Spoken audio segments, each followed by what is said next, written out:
ఫిబ్రవరి 27, 2025న CPI-ML ఓంకారం భవన్లో AIKF వారి ఆధ్వర్యంలో రైతు కార్మిక సంఘం ఆధ్వర్యంలో రౌండ్ టేబుల్ సమావేశం నిర్వహించారు. 2025కు కేంద్ర బడ్జెట్ ప్రకటించిన బడ్జెట్ను వ్యతిరేకిస్తూ ఈ బడ్జెట్ రైతుకు అనుకూలంగా లేదు, రైతును నిండా ముంచి ఆత్మహత్యలకు ఉసికొల్పుతున్నట్టుగా ఉంది ఈ బడ్జెట్ అంటూ రైతు సంఘాల వాళ్ళు మాట్లాడారు.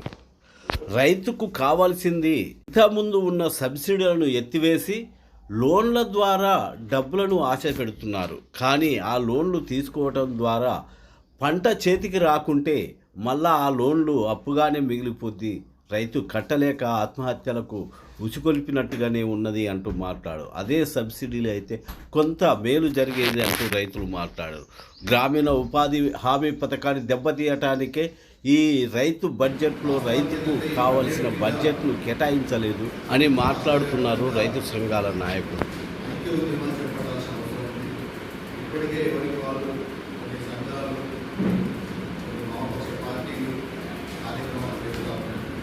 ఈ బడ్జెట్లో తీవ్రంగా అన్యాయం జరిగింది రైతుల కాబట్టి దీని మీద రాబోయే రోజులలో కేంద్ర ప్రభుత్వానికి వ్యతిరేకంగా అదేవిధంగా రాష్ట్ర ప్రభుత్వం ప్రవేశపెట్టబోయే బడ్జెట్లో కూడా మన వ్యవసాయ రంగానికి నిధులు కేటాయించాలని చెప్పేసి జిల్లా స్థాయిలో అన్ని రైతు సంఘాలను కలుపుకొని రౌండ్ టేబుల్ సమావేశాలు నిర్వహించాల్సిన అవసరం.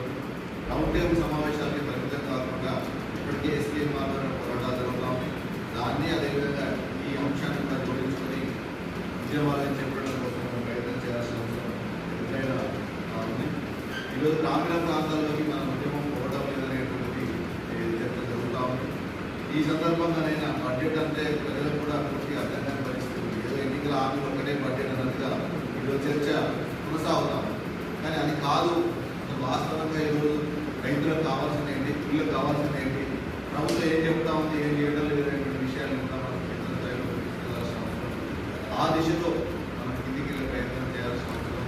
శక్తి కొంచెమైనా ఎక్కువ ఉద్యోగులకు వెళ్ళే ప్రయత్నం మనం చేయాల్సిన అవసరం అనేటువంటి సందర్భంగా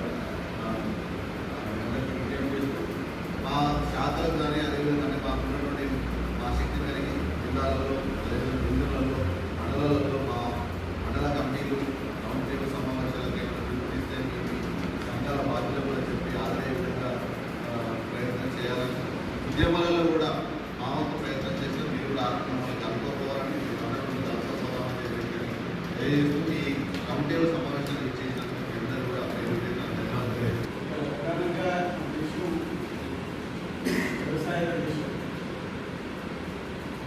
వ్యవసాయం మీదనే దాదాపు 70% జీవిస్తున్నటువంటి పరిస్థితి మన దేశంలో అనేక వ్యవసాయ రంగ ఆధార పరిశ్రమలు మన దేశంలో ఉన్నాయి. వ్యవసాయ రంగ ఆధార పరిశ్రమలు జాబ్ కార్డు చేసేస్తే ఉపాధి పనికి ఎట్లా పోవాలి అంటే కేంద్ర ప్రభుత్వం అనుగుణంగానే ఈ ఉపాధి హామీ చట్టాన్ని రద్దు చేయడానికి కుట్ర చేస్తుంది. కాబట్టి రైతులు, వ్యవసాయ కార్మికులు వారి సమస్యల మీద కేంద్ర ప్రభుత్వానికి వ్యతిరేకంగా మనం పోరాటం చేయాల్సిన అవసరం ఉంది. మార్పు చేశారు తప్ప రైతాంగానికి రుణమాఫీ చేయడానికి అవకాశం ప్రతిపాదనకి ఈ ప్రభుత్వం ముందుకు రాలేదంటే దీన్ని బట్టే ఈ ప్రభుత్వ వర్గ దృష్టి ఎటువైపు ఉందని ఆలోచన చేయాలి. కాబట్టి మొత్తం బడా కార్పొరేట్ అనుకూలంగా ఉన్నటువంటి బడ్జెట్ తప్ప పేదలకు కానీ రైతాంగానికి కానీ కార్మికులు కానీ వ్యవసాయ కార్మికులు కానీ అనుకూలమైనటువంటి బడ్జెట్ కాదు అనేది మనం దీన్ని బట్టి మనం చెప్పవచ్చు. అట్లా గ్రామీణ ఉపాధి హామీ పథకాన్ని కూడా దేశంలో దాదాపు 1958 పరిపాలించినటువంటి కాంగ్రెస్ పార్టీ పైపంలో గవర్నమెంట్లో సబ్సిడీలో ఉండేటువంటి ఈ వ్యవసాయ రంగంలో సంవత్సరం అధిక పంట అధిక దిగుబడి కోసం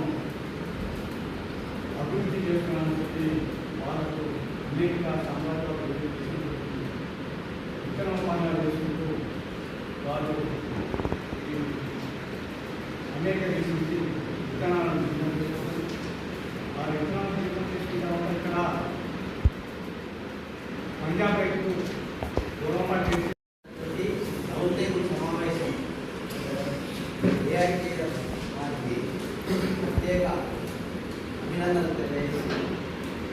ఈరోజు దేశవ్యాప్తంగా ఈ కేంద్ర ప్రభుత్వం రైతులపై తీవ్రమైన వ్యతిరేకతను అవలంబిస్తుంది. ఈ మొన్న వచ్చినటువంటి ప్రభుత్వంతోనే కాదు, 2014 నుంచి మన పేరు చెప్పే అధికారంలోకి వచ్చింది. ఏమని? స్వామినాథన్ సిఫారసులను అమలు చేస్తామని చెప్పి అధికారంలోకి వచ్చింది. అదే రైతులతో పాటు నేను కూడా బీసీ వర్గానికి చెందిన వ్యక్తిని. ఈ రోజే ప్రధానమైనది. అయితే రైతులకు న్యాయం చేయడం లేదు, బీసీ గణన చేయకుండా వారికి కూడా తీవ్రమైన అన్యాయం చేస్తుంది కేంద్ర ప్రభుత్వం. అయితే రైతులకు సంబంధించి 2014 నుంచి జరుగుతున్న తీవ్రమైనటువంటి అన్యాయం ఏంటంటే, ఆ రోజు మేము స్వామినాథన్ సిఫారసులు అమలు చేస్తామని చెప్పి ఏటుగా అంటే అన్ని సమగ్రమైనటువంటి పరిగణనకు తీసుకోకుండా కేవలం సగసంగం చేసి మేము స్వామినాథన్ సిఫారసులను అమలు చేస్తున్నామని సుప్రీంకోర్టుకు అందజేయడం జరిగింది. ఎంత అన్యాయమైంది! రెండవసారి రైతులకు మేము అధిక లాభం చేకూరుతామని రెండవసారి కూడా అధికారంలోకి వచ్చారు. రెండవసారి వచ్చిన తర్వాత కరోనా వచ్చింది. కరోనా వచ్చినాక ఏం జరిగింది? రైతులు ప్రజలు రోడ్ల మీదకి రారు అని చెప్పే ఉద్దేశంతో 3 వ్యవసాయ చట్టాలను తీసుకురావడం జరిగింది. 3 వ్యవసాయ చట్టాలు ఎవరికి అంటే రైతుల ఫ్రీ మార్కెట్ చేసుకోవచ్చు, 3 రైతులకు అనుకూలమైన మేము చేస్తున్నామని చెప్తున్నాం. ఫ్రీ మార్కెట్ అధిక ధరలు ఉంటేనే ఎక్కడైనా తీసుకుపోయి అమ్ముకోవడానికి ఆస్కారం ఉంటుంది. రైతులు ఎక్కడ ధరలు లేకుండా మీరు ఎక్కడైనా అమ్ముకోండి అంటే ఎక్కడ తీసుకుపోయి ఆ సముద్రాల్లో మనం పండించిన పంటలను పోయాలి తప్ప వేరేది లేదు. ఇది గమనించినట్టు రైతాంగం 13 నెలలు ఆందోళన చేసి ప్రధానమంత్రిని క్షమాపణ తెప్పించి ఆ 3 వ్యవసాయ చట్టాలను రద్దు చేస్తున్నటువంటి చరిత్ర ఈ దేశ రైతాంగానికి ఉన్నది. అదే రకంగా ఆ రోజు దాదాపు ఒక 10 డిమాండ్లను రైతులకు ఇచ్చినటువంటి అన్ని హామీలను అమలు చేస్తామని చెప్పింది. కానీ అమలు చేయకపోగా రైతుల మీద ఇంకా ఆందోళనకరమైనటువంటి రైతుల మీద తొప్పింది. ఇప్పుడు ఆ రోజేమో మేము చట్టాలను రద్దు చేస్తామని చెప్పారు. మొన్న ఏమైంది? నూతన జాతీయ మార్కెట్ విధానాన్ని అంటే ప్రైవేట్ పరం చేస్తామని బాటగానే చెప్తున్నారు. అంటే రైతులకు ఎంత అన్యాయమైనటువంటి చేస్తుంది కేంద్ర ప్రభుత్వం. ఇట్లా చెప్తూ పోతే చాలా విషయాలు ఉన్నాయి. మనం ఈరోజు అటవీ సంరక్షణ నియమాల పేరుతో 2022 ఒక చట్టం తీసుకొచ్చింది. 2006 అటవీ హక్కుల చట్టాన్ని చేయడానికి కేంద్ర ప్రభుత్వం అంటే ఇప్పుడు ప్రస్తుతం జరుగుతున్నటువంటి ఆదివాసులను పూర్తిగా అంటే చంపేస్తున్నారు. వాళ్ళకి ఎవరు ఒక మాట కూడా ఈ దేశవ్యాప్తంగా ఒకరు కూడా మాట్లాడలేదు. అందులో ఇప్పుడు అటవీ నియమాల పేరు చెప్పి అటవీ హక్కుల చట్టాన్ని నిర్వహణ చేస్తున్నారు. కాబట్టి ఇదే ఈ అటవీ హక్కుల చట్టాన్ని నిర్వహణ చేయడమే కాకుండా దేశవ్యాప్తంగా ఉన్నటువంటి కరెంటు సమస్యలకు మొత్తం కరెంటు ఉత్పత్తి మొత్తం సాధక పథకాలు రాష్ట్ర ప్రభుత్వం చూస్తున్నాయి. కానీ దాన్ని కూడా గుంజుకోవాలని చూస్తున్నది. అది రాష్ట్రాలకే ఇవ్వాలనేది మన రైతాంగం మనం పోరాడవలసిన అవసరం ఉంది. ఇక ఇట్లా దేశవ్యాప్తంగా ఈ కేంద్ర ప్రభుత్వం రైతుల మీద కక్ష కట్టి చేస్తున్న దానికి నిరసనగా పెట్టడం వీళ్ళకు ఏకేపీ వాళ్ళని అభినందిస్తూ అదే రకంగా రాష్ట్ర ప్రభుత్వం కూడా మొన్న 2023లో వచ్చినటువంటి అధికారంలో రాకముందు మేము రైతులకు మొత్తం చేస్తాము, రైతు రుణమాఫీ చేస్తాము, రైతులకు రైతు భరోసా ఎక్కువ చేస్తాం 15,000 ఎకరాలు. ఇప్పటికి కూడా రైతులకు సంబంధించినటువంటి రుణమాఫీ జరగలేదు. మన రైతు సంఘాలు నాకు చెప్తూనే ఉన్నాం. మరి ఏంటిది 10,000 కోట్లు కేటాయిస్తే అందరికి పడతాయి. ఇట్లా ఎందుకు చేయడం లేదు? ఏంటిది ఇంత అన్యాయం? రైతు భరోసానే కాదు, ఈ రాష్ట్రంలో 18 లక్షల భూమి సమస్యలు ఉన్నాయని గత ప్రభుత్వం చెప్పింది. ఆ రోజు 12,000 చాలా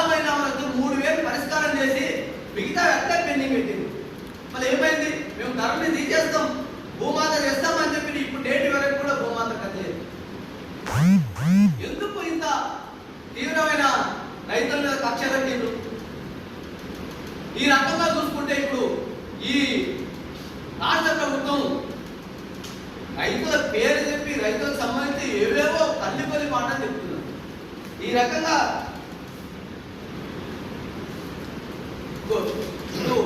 ఈ రాష్ట్రంలో ఇతరాల కంపెనీలు వచ్చినాయి. సరే, మన రైతు సంఘాలకు భిన్న అభిప్రాయం ఉండవచ్చు. ఇతరాల కంపెనీలు వచ్చినాయి, మన రైతు సంఘాలకు భిన్న అభిప్రాయాలు ఉన్నాయి. ఒకరు రావాలని ఒకరు వద్దని. సరే, ఏది వచ్చినా రాకపోయినా అక్కడ జరుగుతున్నది ఏంది? ఆ ఇతరాల కంపెనీ కావచ్చు, బహుళజాతి కంపెనీలు ఎవరి మీద వచ్చి పడుతున్నారంటే ఎవరైతే పేద రైతులు ఉన్నారో, ఎవరైతే బడ్జెట్ భూములు దుమ్ముకొని బతుకున్నారో వాళ్ళని నిలబట్టడంలో తానే ఈ రాష్ట్ర ప్రభుత్వాలు చేస్తున్నాయి. ఎక్కడైనా భూస్వాముల భూములు తీసుకొని ఇతరాల కంపెనీలు మిగతా కంపెనీలు పెడుతున్నారా? అంటే చిన్నకారు రైతులు ఉన్నటువంటి భూములని గుర్తుపడి చేస్తున్నారు. ఇది ఒక పథకం ప్రకారం చేస్తున్నారు. ఇది కూడా మనం గుర్తుపెట్టుకోవాలి. వాటి కొరకు కూడా రానియకుండా మనం పెద్ద ఎత్తున ఆందోళన పోరాటాలు నిర్వహించాలి. ఈ రకంగా చూసుకున్నట్లయితే చాలా సమస్యలు ఉన్నాయి. వీటితో పాటు ఈ కౌలు రైతులు ప్రధానమైన సమస్య. కౌలు రైతులు చాలా ఇప్పుడు దాదాపు మన స్వాతంత్రం వచ్చిన కాలం నుంచే ఆల్రెడీ 1948 నుంచి 51 దాకా కౌలు రైతుల సమస్యనే భూమి సమస్య. ఆ రోజు సాయుధ తెలంగాణ రైతాంగ పోరాటం కౌలు రైతుల సమస్యలను ప్రధానంగా తీసుకొని ఆ రోజు మన కమ్యూనిస్ట్ పార్టీ పోరాటం చేసింది. మరి ఎందువరకు కౌలు రైతులని నేటి వరకు గత ప్రభుత్వం అసలు కౌలు రైతులు అనే మాటనే మర్చిపోయింది. మొన్న వచ్చినప్పుడు మేము కౌలు రైతులను గుర్తిస్తామని చెప్తున్నారు. మరి కౌలు రైతులను గుర్తిస్తాం అన్నప్పుడు 2011 చట్టాన్ని మీ కాంగ్రెస్ ప్రభుత్వం చేసినటువంటి చట్టాన్ని అమలు చేయాలా? అమలు చేయడం లేదు. కౌలు రైతులు గుర్తించడమే లేదు. కనుక ఈ సమస్యలన్నీ మనం సమగ్రంగా రైతు సంఘాలు ఇంకా 2-3 సంఘాలు ఆల్రెడీ పెట్టాలి. ఆ రకంగా ఈ కేంద్ర రాష్ట్ర ప్రభుత్వాలపై ఒత్తిడి తేవాలని తెలియజేస్తూ ఈ అవకాశం